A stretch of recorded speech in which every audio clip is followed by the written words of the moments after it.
Welcome back to The Look and Sound of Leadership, an ongoing series of executive coaching tips designed to help you be perceived in the workplace the way you want to be perceived.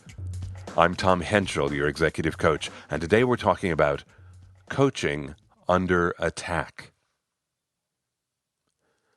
Charlotte looked at me squarely and said, "You're not a business coach." Was there a challenge in her statement? I wasn't sure. I had done a lot of homework leading up to this meeting with Charlotte. Charlotte had been installed as the president at a consumer goods company almost a year ago. Up until she arrived, this consumer goods company had been a great client of mine. I'd been coaching senior leaders and their teams there for more than 6 years. And then suddenly Charlotte arrived, and my spigot got turned off.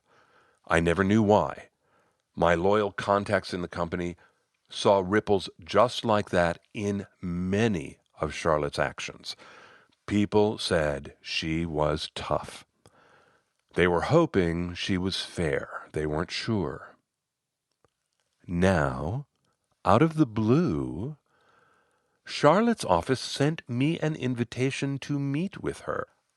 Not knowing the agenda, I prepared a report for her. I showed my history of work with the company. My company contacts polished the report for me, and they gave me coaching. They said, "Be prepared to be grilled." Well, I felt completely prepared. So I met this opening challenge from Charlotte, was I not a business coach, with warm agreement. Oh, absolutely, Charlotte. I'm a professional coach. I'm not a business coach. To you, they're different? Whether it was her intention or not, Charlotte sounded combative. I said, "I think business coaches are subject matter experts. They're deep about some function or some sector, but professional coaches like me, we work across all sectors and all functions because everyone needs professional development." "Really?" she said. "Everyone? You believe everyone needs professional development?" This felt like such a softball question. I asked, "Don't you?" "I surround myself with smart people," she said. "I don't want them to have a lot of development needs." "Well, and I hope they don't," I said. "Even so, the needs are there. They may not be derailers, but I'll bet you could name a few things you'd like each of your people to do differently." "That I could," she said. "So, they have needs.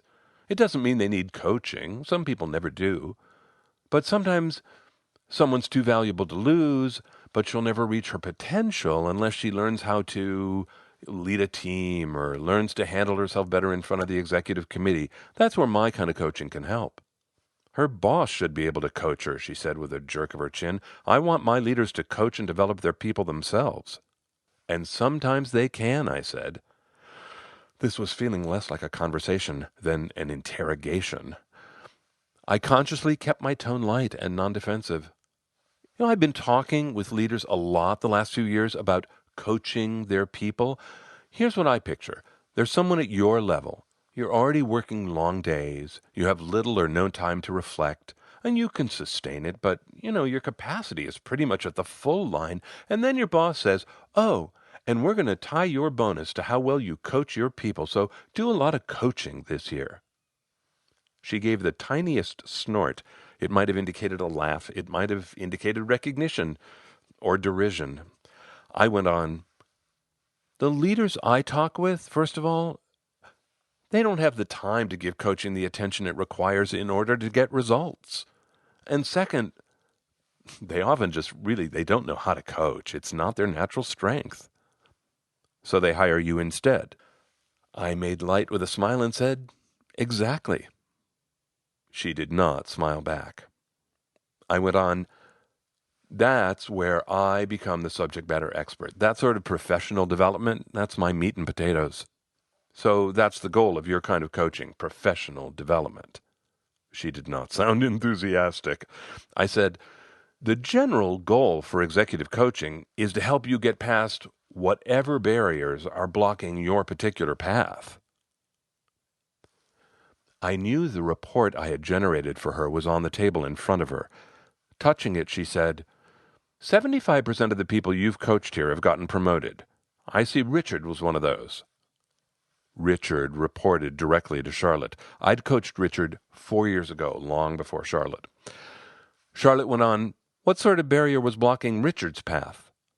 In a convenient coincidence, Richard was one of the people I had talked with when I was preparing for this meeting with Charlotte. I had expressly told Richard what I'd like to say if his name came up. He was fine with my suggestion, so I felt comfortable saying to Charlotte, when I met Richard, the feedback about him was that he was brilliant. Everyone agreed he would be a senior leader one day, but that he had sharp elbows, and if he didn't learn how to play nice in the sandbox, he wasn't going to get to be with the big kids. And that's what he and I worked on. His boss couldn't have done that? Her bias was clear. Not the way I can, I said. When I show up, I have nothing else to talk about. It's like a timeout from business as usual. I am only there to focus on that one thing. And I listen in ways most bosses don't. Which is what? Well, 2 ways. First, I believe people have a deep desire to tell their stories and be heard. When I show up committed to listening, they talk in a way that's often just new to them. It's why years later, when people see me, they light up and they give me big hugs. Most people just don't get listened to in that way. And when they do, they feel they've been given a gift. I waited a second. She was silent, so I went on. Second, I listen without an agenda. I'm not the boss. I'm not from HR. I'm not your husband. I'm not your wife. I don't have any skin in the game except to help you achieve success, however you define that. She said, but you must have an agenda. The company's paying you. You have to support their goals. Oh, absolutely, I said. Good coaching can't happen without clear goals. And the organization's goals are often what's driving the coaching. So you do have an agenda, she said, as if scoring a point. Well, I want the coaching to succeed. Yeah, I suppose that's an agenda. But look, I know that I can't make anyone achieve their goals.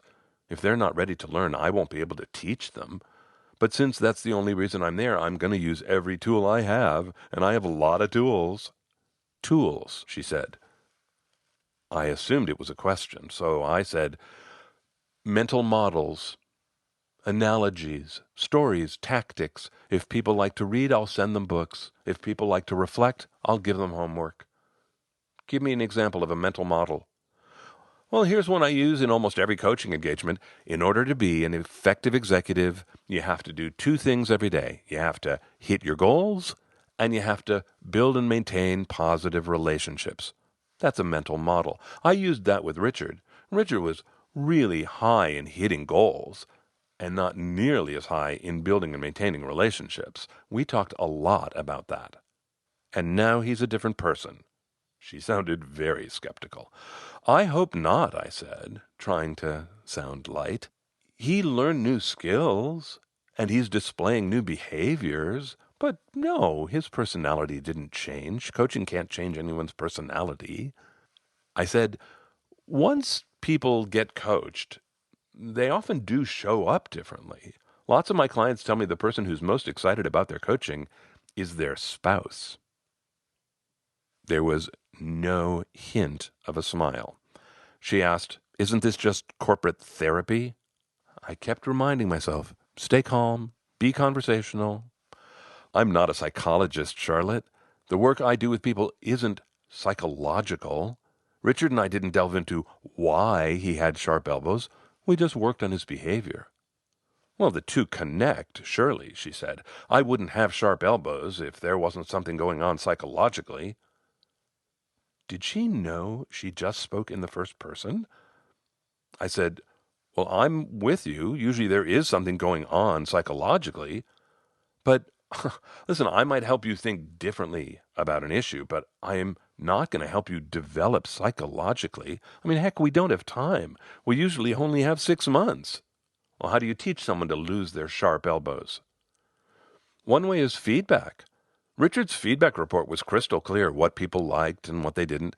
People's verbatim comments made a big impression on him. He didn't like that he was having a negative impact on people.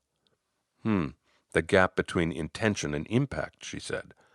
Yeah, I talk about that with people all the time. So do I, she said.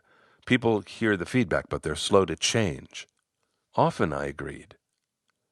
And then she spoke at length about giving people feedback, but not seeing any change in the behavior. After one example that seemed to particularly frustrate her, she fixed her stare at me and said, "If someone has been hearing the feedback from people at work and people at home, you would think they'd change." Wouldn't you? I agreed. But they don't. And then, skeptically, she said, "But you're saying with coaching they do." Well, that's my experience. Many do. Why? 3 reasons. First, the population. In the bad old days, coaching was given to poor performers, so the results were poor. But now coaching's an investment for high performers, so the population is better, the results are too. Second, getting coached. It's like going to the gym on a schedule with a trainer. If you work with someone knowledgeable and you work out regularly, you're gonna get better. And number 3, importance. Usually by the time I show up, the person has missed an opportunity or 2 or 3, and she doesn't want to miss another. And executive opportunities can be rare, she said. Yeah, at your level, very rare. Plus, at the executive level, everyone is smart, right? Everyone's expert. Everyone works hard. So the skills you teach are even more important. Well, I think they can be a differentiator, I said. Well, what about you? If you had 2 candidates who were equally skilled, would you choose the one who was pretty balanced with tasks and relationships? You think the relationship piece is teachable, she said, not answering my question. Oh, absolutely. Not everyone's ready to learn it, but are relationships teachable? Yes, sure.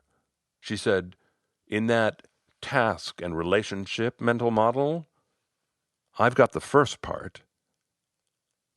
I had no idea where she was headed. I waited.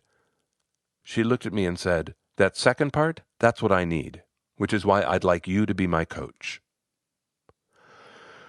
The fact that I said, that would be my pleasure, without showing my enormous surprise, without even a blink, was, I think, one of my finest displays of the look and sound of leadership. This episode first aired in February 2016. It's exactly 4 years later. The lesson I hear now in this episode is so different than what it was for me then. When I first wrote this episode, I was really focused on the coaching. People wanted to know, what did coaching look like? They wanted to know, how could they pitch it to their boss? They wanted to know, how could they overcome objections? Well, you know what? This episode, it was written to explain coaching and to give people a way to think about responding when coaching gets challenged. And I think the episode does really well in that way. I think it explains coaching really well. And the lesson that stands out to me now is completely different.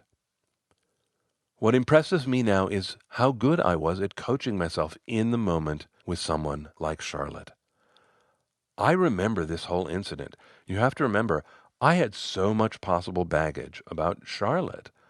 I had lost my earnings from her company because of her. And then to be in dialogue with someone who's just naturally combative. Listen, there was a time in my life when I would have been completely ineffective with someone who had that much blunt force. But I remember leaving that meeting with Charlotte, and I remember thinking 2 things to myself. First, I was not 100% certain what I had actually said. But the second thing that I knew was I knew that I had done well. That is so important. More on that in a second. First, this month's gratitude. One of my daughters is building a life in Bali.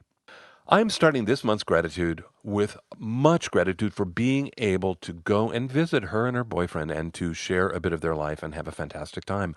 Much gratitude. And then get this, from a different country. A month or so back, I said, hey, let's double the number of posted reviews in iTunes in every country in the world before the end of 2020, right? Well, here it is. It is February, and big gratitude to Relucci from Denmark. Relucci from Denmark posted a review, and with that single review, doubled all the reviews in Denmark. So, yay, thank you very much. Way to go. Denmark, big check. And Relucci, thanks so much. Gratitude also from the United Kingdom. Martin from St. Helens and B. Chaker from the U.S., Larry 867-5309, Abdul Aziz, Venice John, Isabel from California, Dutch Blonde, Annalise 111. Thank you all. Thank you for taking the time and posting a review from your country in the iTunes store. It makes a huge difference for a podcast like this. Thank you so much. And thank you, too, for the very kind words that you write. I am grateful. A final thanks this month, folks who subscribe to the HTML version. Listen, however this stuff adds value, help yourself. Okay, I was talking about leaving that meeting with Charlotte and knowing I had done well. Here's how I knew. Because I was coaching myself so heavily in real time with her, I told myself to slow down, and I did. And I told myself, just listen, and I did. And I reminded myself that all my history of feelings was irrelevant, and I let it go, and I never got defensive. That's amazing with a woman like that. I never got defensive. I did well because my self-coaching worked. My self-coaching worked because I did a lot of prep work. Well, I've said this before. I grew up in the discipline of the professional theater where rehearsal was your work. That's what you did. I know the mastery that comes with rehearsal. My self-coaching worked because I was ready. I was well-rehearsed. What does that mean? I had talked to people like Richard in the company, more than one, and often more than once. I'd prepared that report. I'd been thinking deeply about what I wanted to say to this woman. If you are going into a situation where you think the stakes might be high, you can't rehearse enough. Find partners. Think it through. Write it out. Reflect on it. Keep rehearsing. I want to end with this thought. The day that you find yourself in a situation that feels like a confrontation with an adversary, I want you to see if you can ask, how much of that are you contributing to? Where did that idea of adversary come from? Look, there are a million reasons why I could have made Charlotte my adversary. I didn't, and the outcome was better for it. And it was hard to do. I had to do it with real consciousness and intention. This is what I'm asking you. How many stories are you making up? Where does that feeling of adversarial come from? Is there really an attack here? If you love this rabbit hole like I do, there are a slew of episodes that you might listen to. Oh my goodness, so many. You might just use the filters, developing new behaviors, personal growth and self-development, self-talk. 5 specific episodes you might listen to: coaching versus therapy, creating new behaviors, how behaviors change, high-stakes meetings. That's actually the one that talks about preparing for the meeting with Charlotte. And then finally, readiness in coaching. All those episodes and those filters in the archive are on the Essential Communications website, essentialcom.com. It's essentialcom with 2 M's.com. Click the podcast button. Okay, that's it for me. Until next time, I'm Tom Henschel. Thanks so much for listening.